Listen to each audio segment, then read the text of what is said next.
She's like this.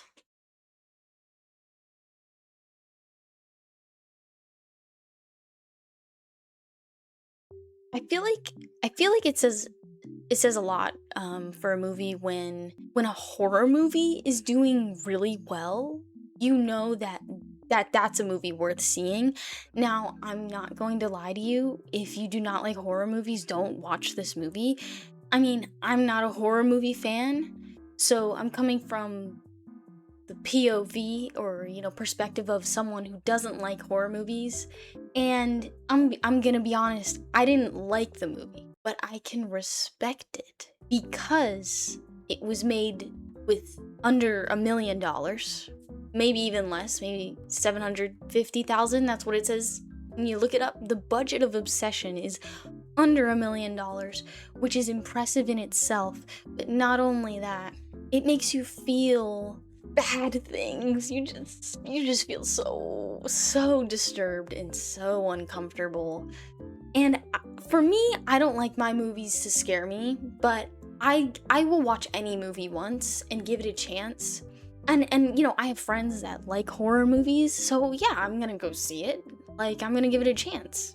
Like I said, I can respect the art of horror movies because it's not easy to actually make a scary movie. Now, it's not necessarily scary like jump scares, but it's more like a thriller or a psychological horror, if you want to call it that, and a lot of uneasiness, just disturbing. A lot of movies these days are just made with millions and hundreds of millions of dollars, and they are nothing. They make you feel nothing. You're indifferent, or maybe you just can't even. It's just not even enjoyable. Whether it's, I don't know, a live action movie, or maybe it's just like, a cash grab movie. They're just making something to make something to make $1 million billion. Like, movies just that is not how movies are successful nowadays. Movies are successful now by good word of mouth, and honestly, I think that's really it. Because that's how I saw Obsession. Otherwise, I wouldn't have seen it. Most movies, I feel like you just have to hear it from someone else, and they'll say to you, hey, yeah, Obsession, yeah, you should see it. It's really good. If you like horror, you're gonna love it. If you don't like horror, even if you don't like horror, you can appreciate it. Like I said, you can respect it. It makes you feel. It makes you feel. But my kind of movie, I just like movies don't necessarily have to have happy endings. But I like knowing that maybe there's some sort of peace or peace of mind at the end.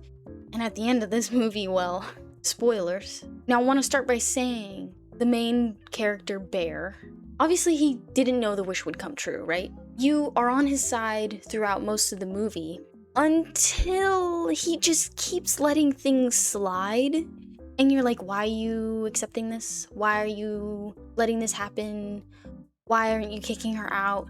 Like, the moment she cooks his cat and feeds it to him in a sandwich is the moment he should have gone, okay?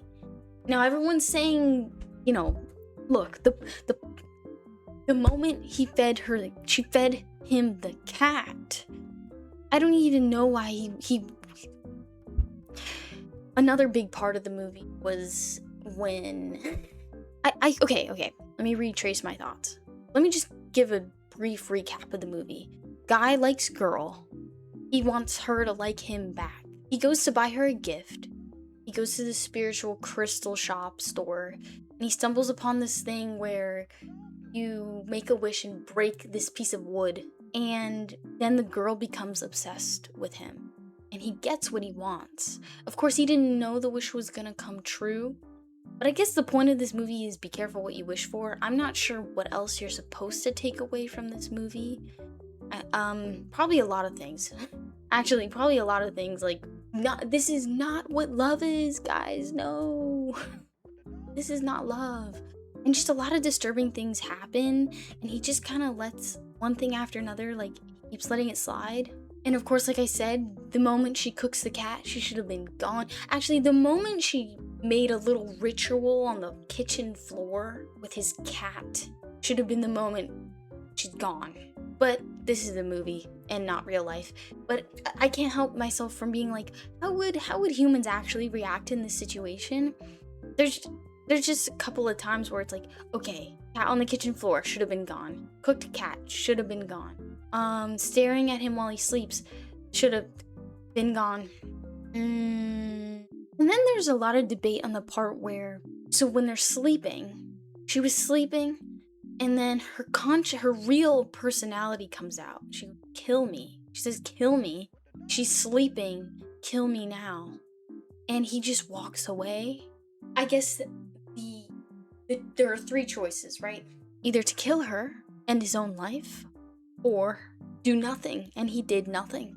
Now we can all debate all day long what the right choice should have been. Point is, I can't. He should have just called the cops. I'm sorry, like, wait, but at that point she hadn't killed. Point is, she says kill me, he does nothing. He meets up with the other girl. And then that's when Nicky kills Sarah. That is the moment he should have ran out of that car, called 911, and maybe we could have prevented the ending of the movie. He could have prevented the end of that movie. But no. He just decided to bury. No, they didn't bury I don't know what they did. They put her body in the trunk. And next thing we know, that girl's body is in his home. Yeah, it's all really messed up. I think the thing with movies nowadays is you want it to make you feel something even if it's a bad thing, because at least it impacted you. Now if you enjoy horror movies, I mean, I don't get the appeal, but I just want to say, like, I can respect people who do.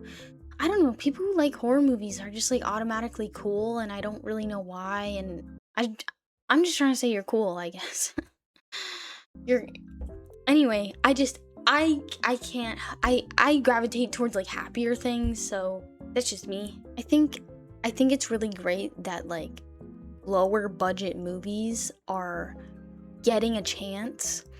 Now, of course, this is kind of a rarity, doesn't happen a lot, but Backrooms has also come out. I haven't seen that, but what was the budget on that movie actually? Okay. Backrooms has a $10 million budget, but in the grand scheme of things, it's still really small compared to every other big movie you see in theaters. It's still very low for a movie. So yeah, that would be considered low budget, even though it's still $10 million. But when you're comparing it to like Disney movies that are like $300 million to produce, it's like ridiculous. I want to be optimistic and say like, I feel like theaters have kind of been like coming back, and there are more people going to the theaters, especially like $5 Tuesdays, like people are going on Tuesdays, you know what I mean? I mean, my theater was kind of full. And oh my god, like, if you're going to movie theaters, please don't show up late. There were so many people that showed up late, and it's like, it literally takes you out of the movie. Yeah, there's still some issues with going to the movie theaters, but at least you paid for it, and you're supporting the movie, and we're supporting movies that deserve recognition and awards. So even though horror's not my thing, I'm glad it's successful. And I'm glad some people say it's like the best horror movie ever, like that they've ever seen. And that could be true. I don't know. I'm not a horror movie fan. It's not my genre, but I appreciate it. And I appreciate the existence of it. So, yeah, give that some thought. Going back to like what the meaning of this movie is, I think, like I said, be careful what you wish for. Probably, blah, blah. Oh my god, I can't speak. I really can't speak today. Toxic relationships. Recognize when things are toxic. Except this is really bad. This is really extreme. And that's it. That's all I got. Anyway, I say go watch Obsession with a friend. Don't watch it alone. And smile. Bye.